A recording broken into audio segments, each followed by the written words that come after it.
Welkom by episode 3 van Karoo Kiwi, jou gids tot die lewe en werk aan die ander kant van die wêreld, in Afrikaans. Ek is Albrecht van Wyk en vandag duik ons in 'n onderwerp wat dikwels onderskat word, maar van kritieke belang is vir enigeen wat hulle self wil vestig.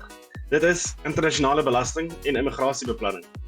Ons gas is Rudy Stander van FinSelect, 'n spesialis belasting, strategieë en immigrasiebeplanning vir Suid-Afrikaners wat hul voet in ander lande wil plant, veral in Nieu-Seeland.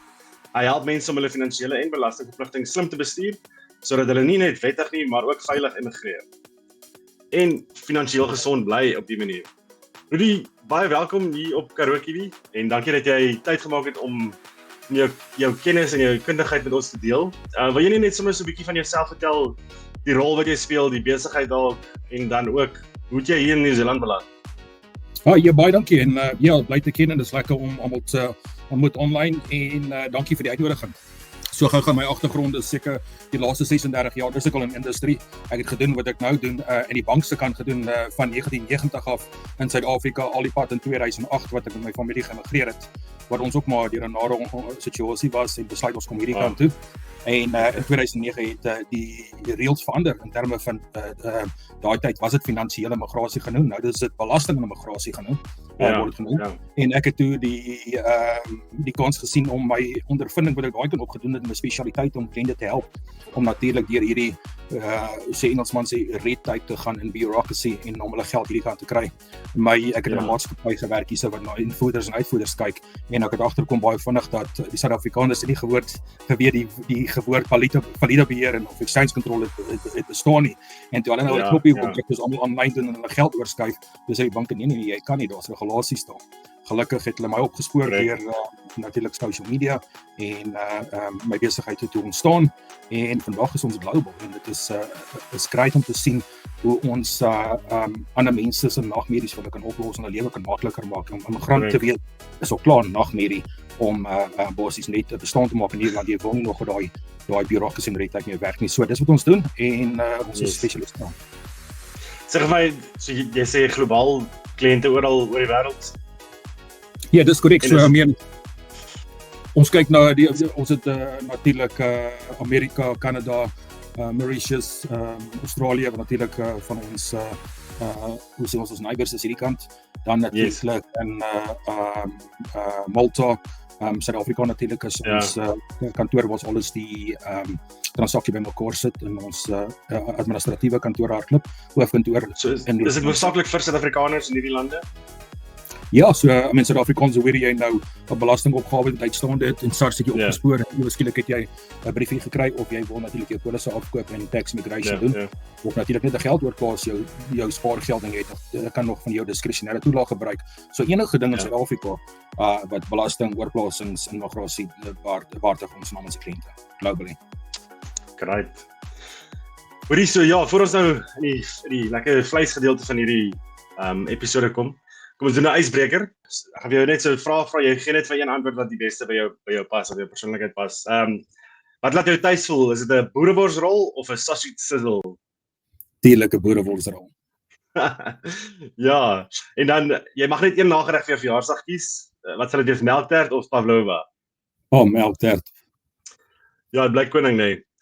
Goed, en dan wie is die vriendelikste of die minste frustrerend? SARS of die IRD?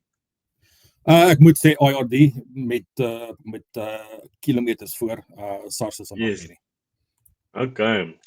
En dan nou hierdie episode gaan nou na die bokke game uitgesaai word, maar ek moet vir jou vra, Springbokke of All Blacks? Ek is nou al 16 jaar in Nieu-Seeland en ons nog steeds is ons bloedgroen. Ek word ook die Bokjol konsert wat Vrydag aand afskop met Kurt en Fatman en MD Greiling wat my maatskappy borg. Wow, gelukkig kuier van 8:00 die aand tot 11:30 middernag en ek dink nie enigiemand gaan slaap reg hier tot dan gaan ons almal Eden Park toe en dan het ons Sondag het ons Vadersdag in Nieu-Seeland. So Vadersdag is heel anders as wat dit in Suid-Afrika is. Moedersdag dieselfde, maar Vadersdag is eers in September.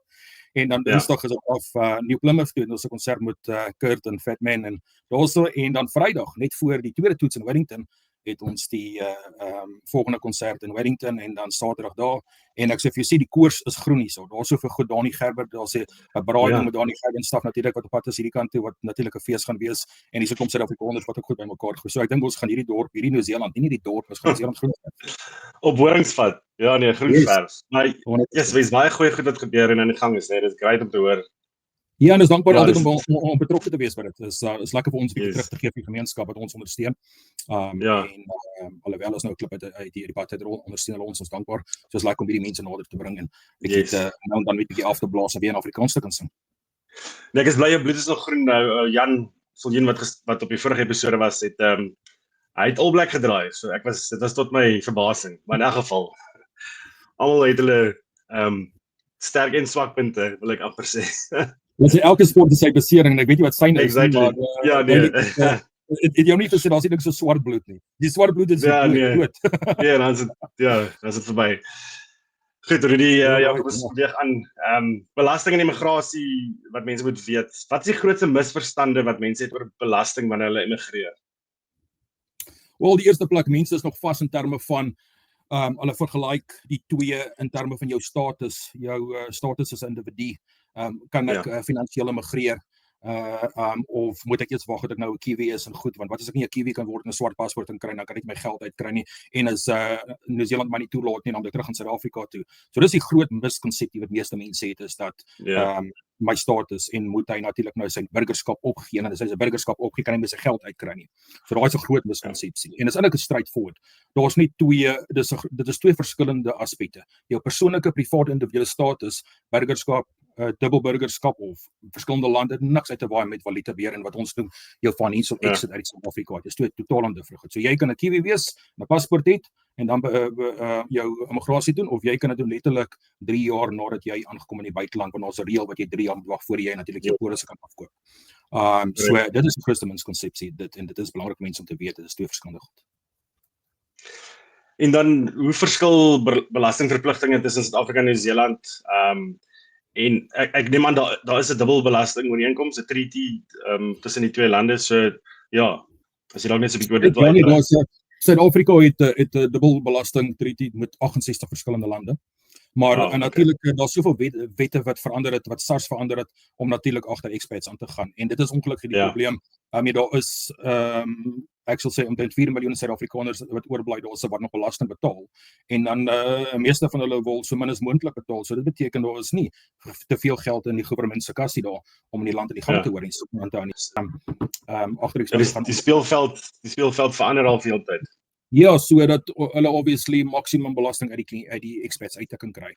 So ons moet heeltyd by die situasie om op te bly, maar seker dat ons kliënte na hom gesien is en hulle beste belange op hart gedra het. So dis die situasie met SARS. So wat gebeur in Nieu-Seeland is jy het 'n 4 jaar dispensasie wat jy jou wêreldwye inkomste en bates se goed van moet ontslaa raak. So jy weet Nieu-Seeland spesifiek, aan jy baie daarvan dat jy bates en enige inkomste in die buiteland verdien nie en dit sluit huise en daai tipe goed en inkomste en goed, maar hulle kan jy nie verbied om dit nie. So hulle het 'n dispensasie vir Nieu-Seelanders gegee dat jy het 4 jaar om alles op te rap en basies uit te bring en daarna word jy belas hierso en in Suid-Afrika. Op jou enige inkomste wat jy verdien uit Suid-Afrika af, selfs jou polisse wat jy afkoop anniteite, so die geld kom jy aan, jy verklaar dit in die IRD en hulle stuur vir jou bil vir alle deel van die inkomste. Waar SARS nou weer is, alles dieselfde. So of jy solank as wat jy 'n tax resident is en baie Suid-Afrikaners verstaan nie hierdie konsep lekker nie. Jy is 'n South African resident temporarily abroad tot en met jy jou tax status verander. In Engels sê die Engelsman cease. Dit was my volgende vraag, so jy kan sommer aangaan ja. Alright, ja, so ek weet vir die verskil van die twee. So tot en met jy nou basies 'n tax resident is, moet jy 'n jaarlikse opgawe indien. En vandag eendag moet jy jou wêreldwye inkomste ook verklaar en jy dispensasie vir 1.25 miljoen rand in wat jy in die buiteland verdien, dan betaal jy belasting op die marginal rate, maximum rate wat 45% is en dan kry jy krediet vir wat jy reeds betaal het en die difference betaal jy aan SARS en dis die verskil van die twee belasting ooreenkomste in die verskillende lande. Okay. Is dit voordelig om nie die belasting immigrasie te doen? Wel die ding is eerste plek 'n volle belastingimmigrasie is alleenlik nodig wanneer jy natuurlik bates het in Suid-Afrika, want dan het jy 'n immigrant blokrekening nodig. So wanneer jy aan die tyd het, so het ek gesê die begin gesê het is jy moet 3 jaar in die buiteland woon. Dis die enigste reël wat nou oorbly in terme jou finansiële immigrasie of belastingimmigrasie. So as jy aftree aan die tyd het, 'n voorsorgfonds het, dan kan jy dit na 3 jaar afkoop. Maar om te verbied dat jy daai inkomste betaal aan SARS by buitelandse inkomste, kan jy jou tax status verander van dag 1 af. So jou belastingstatus van resident na non-resident toe verander en dit doen ons op, dis 'n 2 tot 3 maande proses en dan hoef jy nie jou wêreldwye inkomste te verklaar aan SARS nie. Jy moet net enige inkomste in Suid-Afrika moet jy dan natuurlik verklaar en jaarliks opgawe indien. Great. Is daar, as ons aanbeweeg na finansiële strategieë, is daar spesifieke finansiële produkte of strukture wat jy sou aanbeveel vir mense wat immigreer? Help julle mense met sulke goed? Ek dink die eerste antwoord vir meeste mense wat vir my 'n vraag vra, dit is natuurlik, dit is die goue woord is diversifiseer. So basies, daar's verskillende produkte wat jy kan gebruik om natuurlik jou 'n bietjie voor te kry, die voortou te kry. En ek is maar 'n sucker vir eiendomme goed en ek dink dit is een van die beste voertuie wat jy kan in belê, veral in Nieu-Seeland. I mean, so die laaste paar jaar het die mark 'n bietjie 'n duik gevang oor die en verswak, maar meeste van die tyd is jou eiendomme die beste belegging. Die mense wat 'n bietjie meer kan bekostig, begin 'n beleggingseiendom of jy het nou 'n huisie by die see, soos ons sal sê in Suid-Afrikaans, almal wil 'n huisie by die see, is dit nie? Daai liedjie wat gaan, né? So hier is almal 'n huisie by die see, jy red maar so met 'n badge mos nou. En natuurlik yes, so eiendomme natuurlik en dan natuurlik aandelehouding en in government bonds en shares en goed. En CiviCyber natuurlik, ons het natuurlik soos dis nie soos baie different produkte wat Suid-Afrika aanbied soos hulle aftreeanniteite en daai tipe goed en pensioenfondse en goed. Natuurlik het ons die CiviCyber en ek dink ek is nog 'n groot aanhanger aan die CiviCyber. 'n Persentasie is goed om intussen weg te sit vir jou ou dag. Aftrede. Natuurlik sal die regering na jou omsien die dag as jy 65 draai, maar daar is nie genoeg om te ingeld te doen. So ek ben jy het nou praat van eiendom, is iemand wat hou van om in eiendom te belê? Ja, nee, 100%. Die ding is in Suid-Afrika ook of nie? Nee, Suid-Afrika kan absoluut geen bates in Suid-Afrika. Given die situasie wat daar is en die omstandighede en die ekonomie wat is dit vir my besig om alles my beste om alles uit te trek daar. Ek glo dat ver van daai gesegde van ver van goed na die skool daai tipe gesegde. So yes, nee, ek kan niks in Suid-Afrika nie, al die eiendomme is hier so en die eiendomme se waarde styg hier so redelik goed. Nee, ek het ook nog by eiendom daar, want ons is nou nog nie lank weg daar nie, maar van Januarie af hierso. Maar wat ek nou hier in Nieu-Seeland kom vind dit is en ek dink daar is so 'n platform soortgelyk in Suid-Afrika ook, is Sharesies, so jy kan hier in aandele belê. Op die Nieu-Seelandse beurs Australië en Amerika. En hulle laat jou toe om gedeeltes van 'n aandeel te belê. So jy kan van 1 sent af belê basis by hulle. Daar's nie minimum bedrag nie. Ek weet jy gaan dit mos nie doen vir 1 sent nie, maar dis wanneer die konsep daarvan is nogal interessant geweest. Nee, en die opbrengs is baie goed. Dis hoe ek sê, jy kyk nou government bonds and shares soos in Nieu-Seeland en daai tipe goed, dit was ook baie goed. En natuurlik is dit nou gegarandeer deur die government en goed. So dis baie goeie aandelehouding. En natuurlik baie mense hou nog van kommoditeite. Ons is 'n kommoditeit eenheid soos Suid-Afrika maar en goed oor maar jy kyk na soos jou platinum en goud en daai tipe goed en natuurlik ons almal ken nou al Bitcoin en daai tipe goed oor I mean dit is net unbelievable 'n storm wat daai ding veroorsaak het. Baie mense doen nog steeds 'n blockchain te doen, maar natuurlik is die risiko daaraan verbonde. So dis nie iets wat ek my kliënte adviseer nie. As ou wil help dan help ons om natuurlik 'n wallet op te sit en die geld te belê in daai tipe smeerige goed oor was geensins wat ek advies gee om daar te gaan nie. Alhoewel, soos die Engelsman sê, is lucrative. Maar dis ook 'n groot risiko. Waar die ander weet dis baie minder risiko, jou eiendom is 'n baie minder risiko. En dit maak nie saak watse tipe eiendom jy in belê nie. Is nie almal het $1 miljoen nie. Maar as jy vir kleines moontlik begin by een inslaapkamer woonstel op daai tipe smeer en jy het huurders en sit op die einde van die dag en daai huurders betaal gewoonlik meer as 3/4 van jou verband. En eventually na 'n paar jaar kan jy dit nou net verkoop of daai equity gebruik vir 'n tweede eiendom of jy kan eventually daai geld gebruik in vir jou familie eiendom natuurlik aankoop en stof en dit eers op die einde van die dag kom dit alles op risiko-update neer, né? So waarvoor jy kan sien. Ja, 100%. Eerste stap gee. Ja, 100% en baie mense is nie daar's 'n lelike woord, 'n gambler nie. By my Ja. groot kanspatter nie. Maar by einde van die wat hulle sê ook die gesegde in Suid-Afrika is wie nie waag nie wen nie, né? En Dis die ding. en dan het die ander ons meer glo hulle weer in FOMO. Fear on Missing out. Ja, missing out en op die einde dag is so almal sal gewoonlik inkom. Jy het natuurlik appetite van konservatief wees of aggressief wees en selfs met KiwiSaver. Dan op watter tipe belegging wil jy in wees vir jy as jy in vir die lang run en wil jy geld maak en dan word dit van jou ouderdom ook nou weer. Ouderdom speel 'n baie groot rol. As jy inkom as jy 50 is en jy kan 'n werk kry en jy moet af teen die 65 nie baie ver om te gaan nie, dan is natuurlik jou opsie soveel kleiner as iemand wat jy inkom met 30 jaar oud is. So hy ouderdom en as jy ook 'n groot vraag speel wat hang af van die belegging. Maar ja, daai is maar in my opinie is dan eiendomme, government bonds en shares, KiwiSaver en natuurlik kyk na commodity currencies. Yes. Ja. So, wat is die mees algemene foute wat jy sien mense maak tydens immigrasie? Is daar iets wat spesifiek by jou opkom dalk?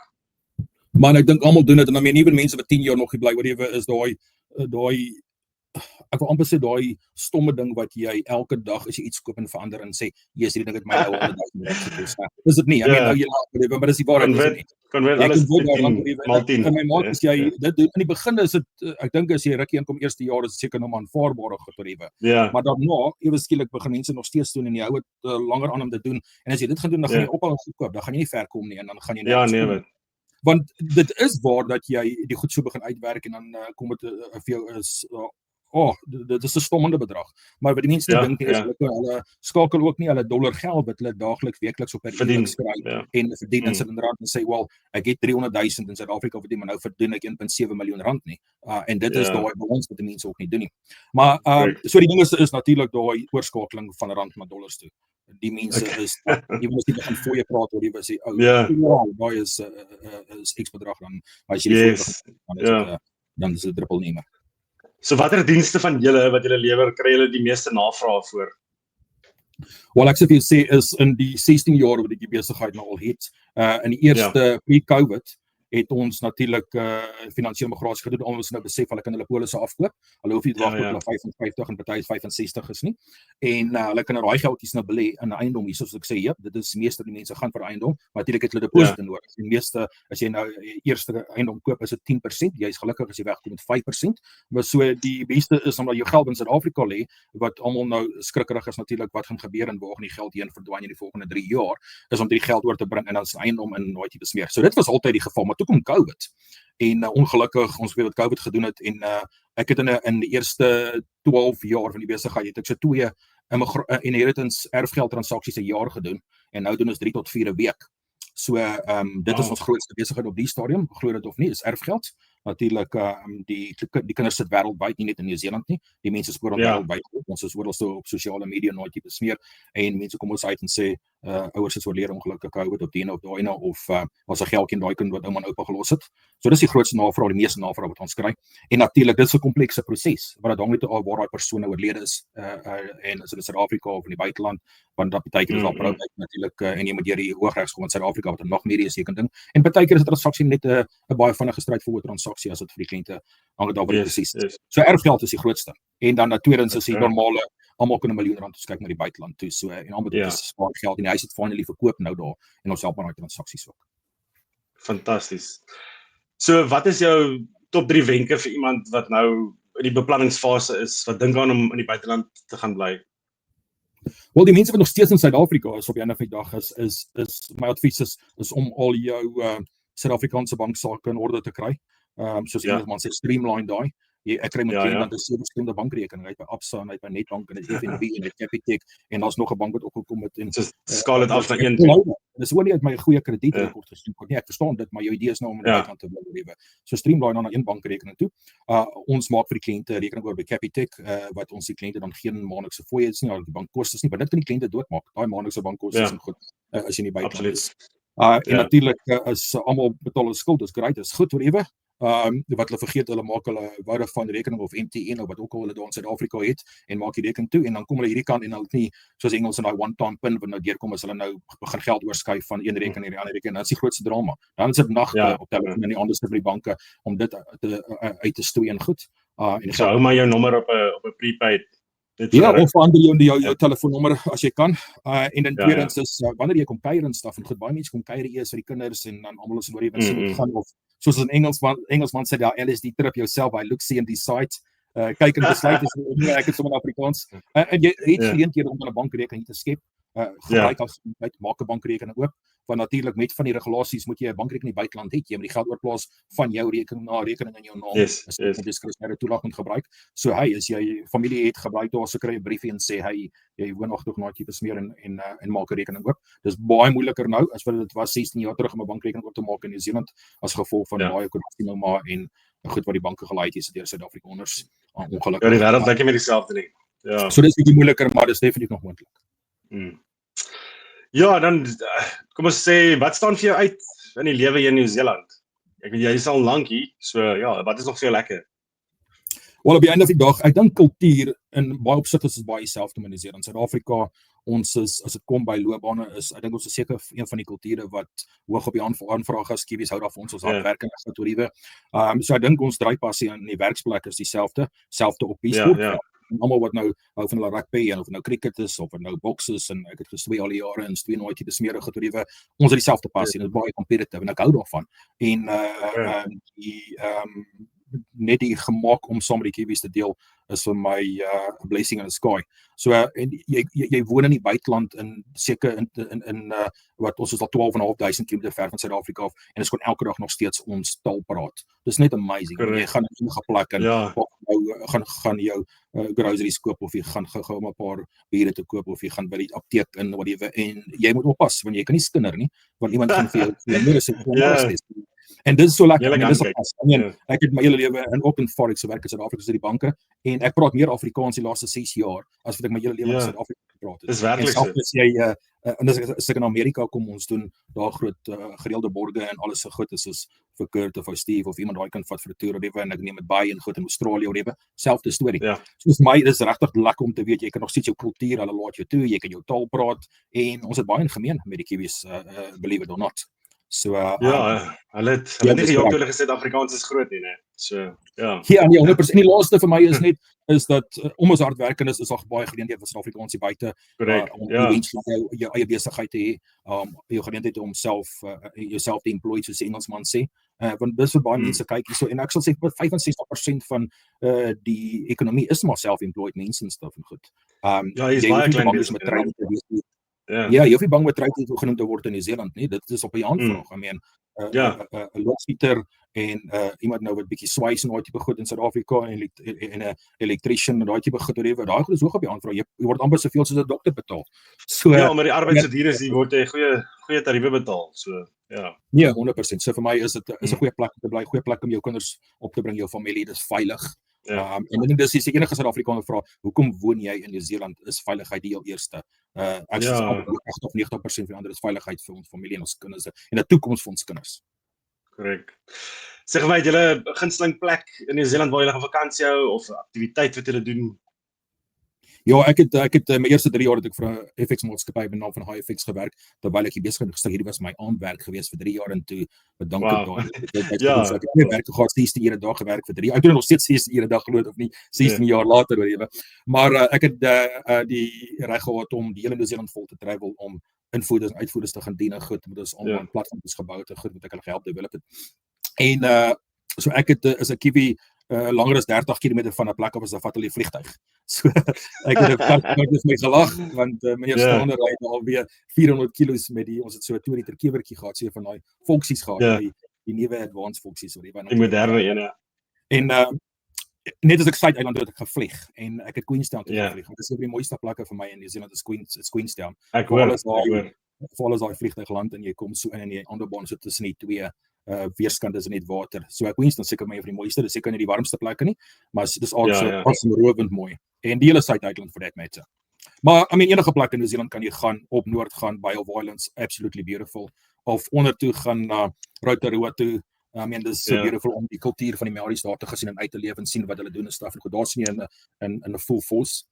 Maar ja, Queenstown is vir my favorite plek om te gaan vakansie hou in Nieu-Seeland. Nee, Nieu-Seeland is werklik baie mooi. Ek moet saam met jou stem. Dis jy kan enige kant toe ry en jy sal iets sien wat jou asem sal wegslaan. So Rudy, is daar iets wat mense nie van jou weet nie, soos 'n stokperdjie of 'n talent, iets wat jy het? Oh wow, ja, I mean, sure. Wel, in terme van sport in Suid-Afrika het ek maar 'n bietjie rugby gespeel, maar my groot liefde was vir stoei gewees, amateur stoei gewees. Ek het baie lank stoei besterings opgedoen en toe opgegaan die stoei, bekoop ek vir my 'n resiesfiets en ek het seker vir 7 jaar die Argus gery en die 94.7 nooit besmeer om fit te bly. Yes. En toe ontmoet ek weer my ex-stoei coach hierso en eendag toe ons vir Steve gaan kyk het oor die in die ry en dit sê vir my, "Sjoe, wat doen jy?" En ek sê, "Wel, ek het dieselfde wat doen jy?" So dit sê nee, ek bly ek wil dieselfde doen. En net voor ons instap sê vir my, "Sien ek jy môre gaan by die stoei want jy sê afrigter hier." En toe sê ek, "Ja, ek het gelos." Toe sê nee, jy moet terug om stoei toe. Lang storie kort en toe stoei ek weer 2 jaar in Nieu-Seeland vir Riewe. So I mean, baie mense weet dat ek 'n stoeier was in Suid-Afrika en 'n goeie stoeier gewees het en selfs in Nieu-Seeland ook. En ja, I mean, ek het net 'n passie vir enige iets wat met my Suid-Afrikaanse mense doen en ek dink is hoe meer moet ek praat met stoeiers hierdie kant of mense praat hierdie kant, hoe meer kom ek agter hoeveel was ek geken in Suid-Afrika die jongers aan gestoei te goed. So ek het 'n passie vir die sport en ek geniet dit nog steeds. As daar Olimpiese spele is dit seker maak eers ding wat ek kyk is die stoei en daai tipes meer. Ja, ek kom ook uit 'n familie uit waar stoei groot was. Dit het gestop by daai generasie. Maar my ma se broers, is dit 4 broers waarvan 3 almal gestoei het. So ja. Dis 'n sport wat ek my seuns ook toe laat doen het, want vir my is dit leer 'n goeie balans, goeie dissipline. Ja. Ons het altyd die begin van die seisoen het al die rugby spelers ook by ons kom oefen, vir al die voorrye. Natuurlik kragoefeninge en daai tipes meer en hulle het gelag. Die spelers het ons iemand gesteel ook, soos ek ek het die wens net my pa gesê jy kan nie altyd doen nie, een moet jy opgee. Want Saterdagoggend, Vrydagoggend weer gekund, Saterdagoggend moet ek gaan rugby speel en dan hou hulle my gevegte so terug tot ek aankom. Dan kom ek 1 uur daar in vol bloed en smeer in stukkende plekke en dan moet ek opvang by al die gevegte wat ek het daar. Ek moes so 4-5 keer in een ronde. En eventueel moes ek dit opgegee, een van die twee en ek het toe stoei gegaan. En baie van die rugby spelers het dieselfde gedoen. So ons het baie rugby spelers so gewen. So ja, ek het 'n passie vir stoei en ek het 'n passie vir kinders wat ek hier so afgerig hierdie kant ook. Die kleintjies so goed en staf en goed.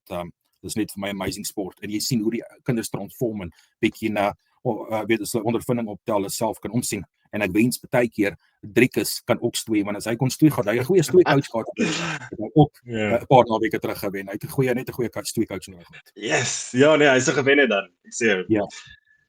Ons bereik die einde. So ek wil vir jou sommer net dankie sê dat jy kom gesels het. Vir ons afsluit, waar kan mense jou kontak en meer leer oor jou dienste? Ja, baie dankie weer eens vir jou en dankie vir luisteraars ook. Ons is opreg waardeer. So ja, ek is in beheer van Finselect in Nieu-Seeland. So ons webtuiste is www.finselect en dis FINSELECT.co.nz. En natuurlik gaan weer die webtuiste of jy sal op social media kry en natuurlik is ek lokaal 'n telefoonnommer op Riewe as al op die webtuiste. Baie dankie. Ons kan seker Google. Jan Viljoen het gesê ons moet net Google as hom kry. Ja, maar net kom jy verkeer, daar's so baie Jan Viljoen, nou bel jy die verkeerde ou. En ek dink daar's baie Jan Viljoen NZ. Ja, ek dink daar's baie Rudy Standers nie. Die eerste ek het eendag dit in my gegoogel en dit is 'n true story. Toe sê hy vir my Rudy Standers, sê ja, dis ek nie, dis hy is die familie van Andrei Stander en toe begin ek te lag, toe sê ek nee, hy sê okay, dan gaan ek met jou deel. Ek seker nie sal my geld weg nie. Dus ek kon na die gesprek, dus ek wens ek was familie van Andrei Stander, want ek nooit nodig gehad om te werk. Presies. Ja. Alright, baie dankie. Rudy, baie dankie. Ek waardeer dit dat jy kans gesien het om met ons te deel jou passies. Ja, dit was great om jou te gesels. En dan sommer net aan ons luisteraars, onthou net immigrasie is nie net 'n reis van plek tot plek nie, maar daar's ook papierwerk en beplanning en perspektief wat gekry moet word. So ja, tot volgende keer. Dankie Rudy. Alles van die beste. Cheers man. Totsiens.